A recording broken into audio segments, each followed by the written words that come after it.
our 2025 RBC Canadian Open champion, Ryan Fox. What an epic day. Yeah, that sounds pretty cool, Mark, to be fair.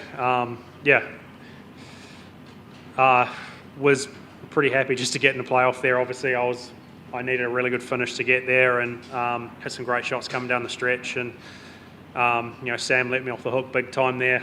That first playoff hole, I'd almost given him that, and then we had a couple of scrappy holes there, and then to hit the shot I hit on 18 on that fourth playoff hole was pretty surreal, to be honest. It's probably, well, actually it will be the best shot I've ever hit in my life. There's nothing close to that. And again, Sam probably let me off the hook making three putting there, but I felt like I put the pressure on him with that shot, and it was pretty cool to have a nice little tap in there and be able to soak it all in. Can you kind of put it into perspective? It's your second victory on the tour in just a month. You're into the US Open next week. I mean, your career's on a high. Your head must be spinning a little bit right now. Yeah, 100%. I mean, it feels like yesterday we were doing this at Myrtle Beach, and I've played the PGA and Memorial since then, and seem to be making a habit of getting into majors last minute, which is not a bad problem to have. And my head's spinning. Obviously, I knew I was playing good golf coming into this week.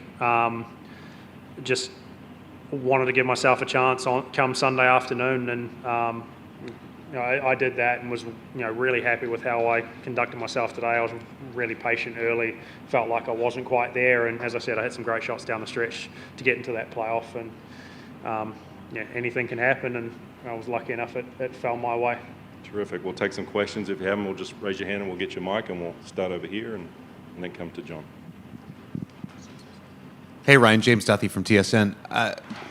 Did you know on this, I think, second playoff hole, I kind of lost track, could you see that your ball had not gone into the water, the one when you went for it? And did that make you hesitate at all to go for it again on the shot that ended up winning the tournament? I knew by the crowd reaction it hadn't gone in the water. I kind of heard cheers, and I figured they probably shouldn't cheer if it had gone in the water. I figured it probably was a boo or something. So I knew I got lucky there. I probably shouldn't have taken that shot on. It was sitting down a little bit, but I had a pretty good number with 3-wood to get there. And I feel like in a playoff, you've kind of got to take shots on. And the second time around, it was an easier decision. I like hitting a cut. I had a bit more room around that tree. I didn't have the tree visual in my way like I had the first time around, and I hit the exact shot I wanted to hit. I wasn't sure in the air if it was going to be a little short or perfect, and I didn't actually see it land. It was getting a bit hazy out there, but obviously by the crowd reaction, I knew it was pretty good. And as I said to Mark, probably the best shot I've ever hit in my life, given the circumstances. We'll go to John and then Adam. Hey Ryan, congratulations. How much did it mean to you to have members of the All Whites in attendance to cheer you on, especially given your family's history representing New Zealand internationally? Yeah, that was really cool. They had a great win last night against the Ivory Coast. Mark can probably tell you a bit more about the game than I can. I was trying to get my kids to bed, but it was to have the Kiwi support out there was great. They were there all day, and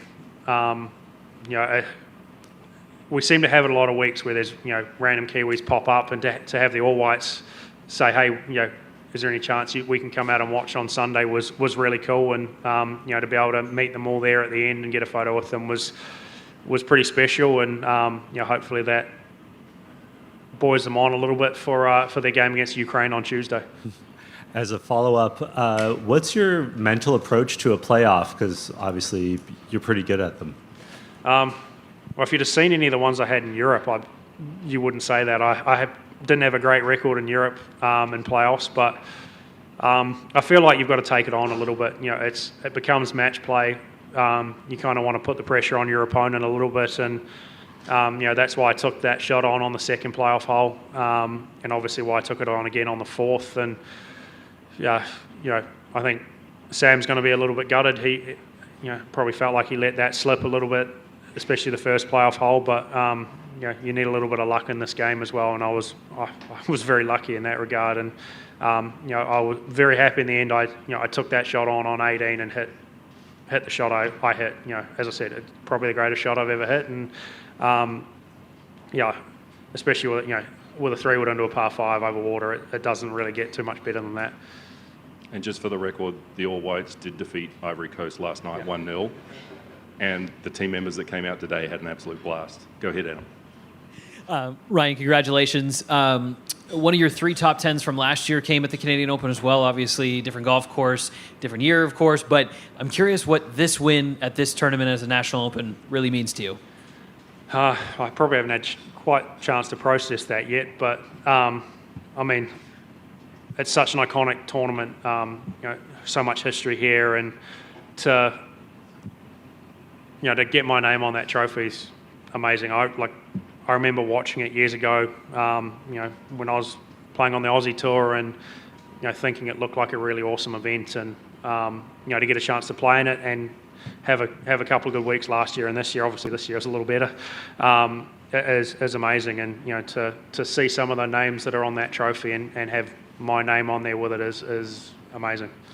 One of the things that a lot of people talked about, and it was very easy to see today, is that your pace of play is aspirational. You kind of just see the shot and you go. Have you always been that way? Yep. My brain always works fast. I do everything fast. Whether that's good or bad, I don't know. But, for me, not saying golf's simple, but picking a shot's simple. I generally hit a cut. I see the window, I see what I want to hit pretty quickly, and it's unless it's really windy and gusty, it's going to be between 1 or 2 clubs. And for me, it's pick a target and hit it, and the less chance I give myself to think about it, probably the better. Ryan, I'm just wondering if you knew that a hole location could change on the same playoff hole, and then was that hole, did it seem a little more inviting to you from the fairway? I didn't know it could change until they told us driving up. But I think that's quite cool, obviously. It'd be a little frustrating as a fan to see the same stuff over and over again. I think it probably made going at the green a little easier. It's probably 10, 15 yards shorter there. And you've got a little less of the water to have to cover. And it also brings in the other stuff. Like it's a harder wedge shot in there. That I think the back pin, it all kind of feeds in there, and added a little bit of drama to it. And it did make it a little more inviting on that front side to have a go at. And kind of glad I pulled the shot off I did. There was no problem for you and your caddy getting the number and all of that stuff too? No, they gave us a little updated pin sheet and everything, and re-warned us again that they're changing the pin. And obviously, you could see it when we were walking down 18 for the 3rd time. They were still changing the pin while we were kind of hitting our second shot. So, I think it was a cool idea to do. You slide that mic across and we'll come over here. Hi, congratulations. I wonder what it feels like kind of mentally and physically to have to keep going back again. The mental endurance it takes to know we're running it back again for one more hole here. I think I've been in a 4-hole playoff once before and come out the other side of it, and it's pretty frustrating because I think for that many holes you always feel like you're going to have at least one putt at it to win. But I think with a playoff, anything can happen in it. If whatever you can do to keep going, you feel like you've always got a chance, and it's kind of easy to get up for. I feel like I'm probably not going to sleep very well tonight. My nerves are going to be pretty frayed after that many holes, and that many holes under that kind of pressure. But it's all worth it in the end. Ryan, congratulations. As was mentioned, your family has a long history of representing New Zealand, and your dad was part of one of the most iconic sports teams in the world. I'm curious what advice they've given you that's helped you throughout your career. A lot, to be honest. My granddad passed away before I started playing golf seriously, but he coached me cricket-wise the whole way through school, basically, and until physically he couldn't. But when I started playing golf, Dad was on my bag. Dad used to travel a lot. He gave up a lot of time to help out, and it felt like I had a little bit of a sports psychologist in my corner the whole time. The terminology may have been different, but what he did goal kicking wise, I think transferred over really, really well into golf. Routine and targets and like being really focused on the little things. And it took a while to work out that me and Dad are quite different. Dad's very analytical. I'm just kind of, well, if I had a bad shot, I had a bad shot. Who really cares? And we had a few arguments here and there. But probably the greatest thing I took out of Dad is the idea that hard work beats talent if talent doesn't work hard. He would always drill into me, if you work hard, no matter what happens, you can always be satisfied with the result, whether you make it or not, whether you succeed or not. You can always look back with your head held high. If you don't work hard, and there's always going to be a what if I did this differently. And Dad, I wouldn't say drilled it into me, but Dad, made sure I understood that concept pretty early. I always wanted to be a sportsman. Growing up, rugby and cricket were my two main sports, and golf came in there a little bit later. But I kind of took the same theory, or tried to take the same theory the whole way through. Yes. Hey, Ryan, Ian McMillan, Sports Illustrated. 2 questions for you. Number one, I want to ask you about your second shot on the 72nd hole. You laid up and ended up working for it. You got the birdie to force the playoff. Was there any thought at all to go for the green there and try to win the tournament right there? Yeah, I didn't really have a great number. I was pushing. I probably had about 235 meters to over that corner. And if I missed 3 wood at all, it was wet. I will say probably in the back of my head that if I knew that second or better was going to get me in the US Open next week as well. And I also looked at that flag, and it's a nice flag to go out with a wedge into the wind. You had a little bit of backstop. The slope on the right kind of feeds it in, and I thought I had a really good wedge shot in there. I thought it would spin a little more, but obviously hold the putt, and to give myself a chance, I feel like I was pretty lucky for that putt. It always looked like it was a little low side for me, and just hung in there and lipped in that left side. But it was a 50-50 decision. Probably in a playoff, as you saw, I probably would have gone at it, but in regulation, didn't really want to bring in a really big number there. You mentioned getting into the U.S. Open next week. Congratulations for that. Have you looked at Oakmont at all lately? Have you been there to scout it out just in case you were able to get in the U.S. Open? And do you have any thoughts on the course? Because it's all signs point to being a pretty tough challenge next week. Yeah, I've seen enough stuff on social media and talked to a couple of guys that went early this week, and it sounds like it's going to be a proper beat up, which it'll be fun. I've heard it's a fantastic golf course. It's hard. The greens are tricky. They're going to be running scary fast, and from what it looks like, the rough is straight hack out. So going to be a little different than this week. I don't think 18 under is going to be needed next week. I like that style of golf. Maybe not every week, but it's fun to play every now and again, and that par's a good score, and probably going to take it easy on Monday and try to figure out Oakmont in 2 days and see what happens. But it's nice to be in the field, that's for sure. Everybody good? Just before we let you go, I've got a couple of quick ones. I want to take you back to your first tee shot today. Probably not something you want to remember, but in the left rough, found the ball. Just what was your thought process after that, and what would you say to like young players or amateur players at that level if they do something like that and you've eventually come out and got the victory? What would you say to them? It was a terrible tee shot. To be honest, I hadn't missed a tee shot left all day, so it kind of shocked me a little bit in that regard, and was probably lucky to find it and have a shot out. But you've just got to stay patient.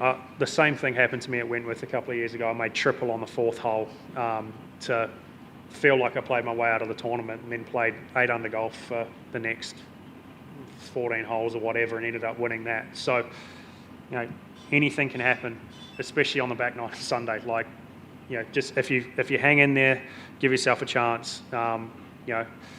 Crazy stuff happens, and it did today. And I was really proud of how I handled those first couple of holes with some pretty scruffy stuff, and then it got better throughout the day, and I hit some really, really good shots under the pump down the stretch. And if I hadn't stayed patient early, I definitely wouldn't have been able to do that.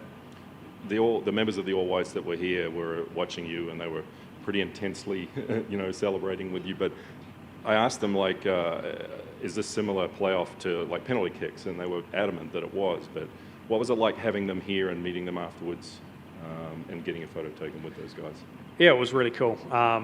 You know, I will say I'm probably more of an All Blacks fan than an All Whites fan, given my history. But you know, they've provided us some great entertainment over the years. I remember staying up in the middle of the night in the last World Cup they were in.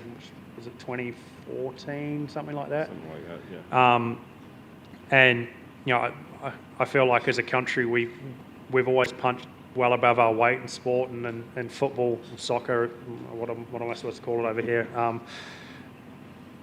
We do pretty well in that regard, and you know, to meet the guys afterwards, to get a chance to congratulate them on their win. I know it was a big win for them last night, and you know, to be able to share my win with them was really cool. And you know, there's a lot of Kiwis doing pretty good things in sport around the world, and we all root for each other, and it was cool to just be together in that moment. How are you going to celebrate tonight? I'm going to figure out how I'm going to get to Oakmont first. That was Probably the next question. Probably get my kids to bed and then find a glass of red wine. Perfect. Well, good luck with your travel arrangements. Just how difficult that is, you know, unexpectedly, but good luck with that. And Thanks, Mike. congratulations on the victory here at the RBC Canadian Open. Appreciate Joining Sir Bob Charles, Yeah. 1968. That's a nice. That's nice very thing. cool. Congratulations. Thanks, everyone. Appreciate it. All right. Ball up.